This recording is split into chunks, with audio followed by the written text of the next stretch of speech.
Well, early on in the season, and this was my first season to be a mentor, I was very anxious about the material that I was going to present to these two guys.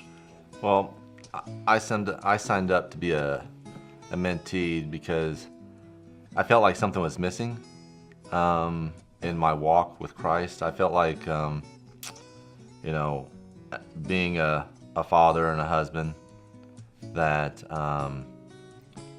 I felt like I was coming short on some things. I felt like I needed to have that guidance there to help me through. I didn't. My own father, I wasn't raised in a Christ-centered home, and so, for me, that was kind of one of those things that I didn't have that growing up. One of the things that really amazed me was that after about the second or third meeting, I was feeling like I was probably benefiting more from our get-togethers than either of these other two guys, just in what I picked up from the younger generation of men that I was sitting around the kitchen table with.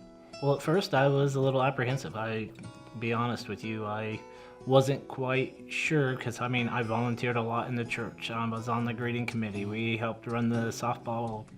We volunteered for softball stuff, and I was like, I'm on the moving committee. I'm on all these committees, and I was questioning, am I not doing something right? Is there something I've said, something I've done that shows that I need a mentor?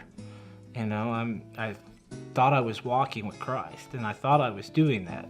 But then as we got going in it and started getting more into the Bible and getting into the Word, then I realized, there's a reason why I should be doing this. Our discussions that we took part in were Christ in the workplace. We talked about prayer. We talked about forgiveness. We talked about a husband's relationship with his spouse, a husband's relationship with his children, and just a variety of topics. I would say Tom has been for me like a father figure.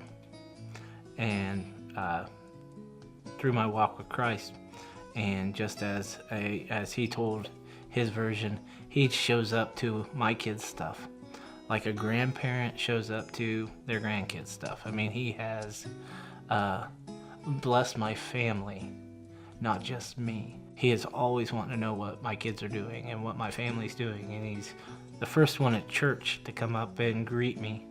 And that's my job. I'm a greeter at church, and he's greeting me. As soon as he gets there, he seeks me out. But for him to, make his way into my family's lives, as we call him, my kids have called him the grandpa of Salina.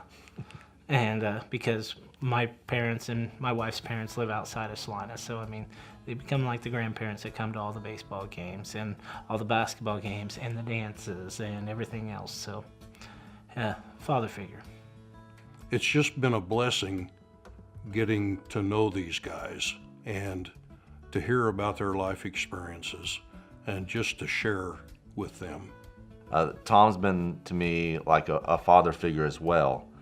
I didn't have that person that witnessed to me, as a young man and giving me that example of how to live my life.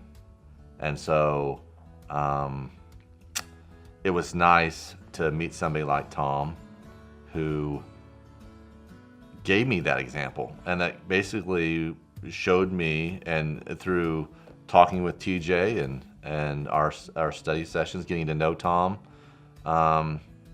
it was quite evident, over the course of the 9 months that, he became like a father figure to me, because it was a genuine love for each other that developed and continues on today.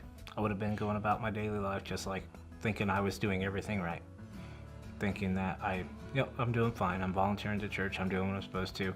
I show up. I do my thing, and that's good. I did a great job. Walk away, thinking I was right and thinking I was, but it would not have been. I would not have even started it had it if this program would have never started. So, when I was given the opportunity to become a mentor through our church, I was very reluctant because I did not believe I had the skills or the knowledge or the wisdom to do it properly. But there's just some God-guided guidance there that's available. And by discussions with my wife prior to the season and much prayer, I think God has blessed me.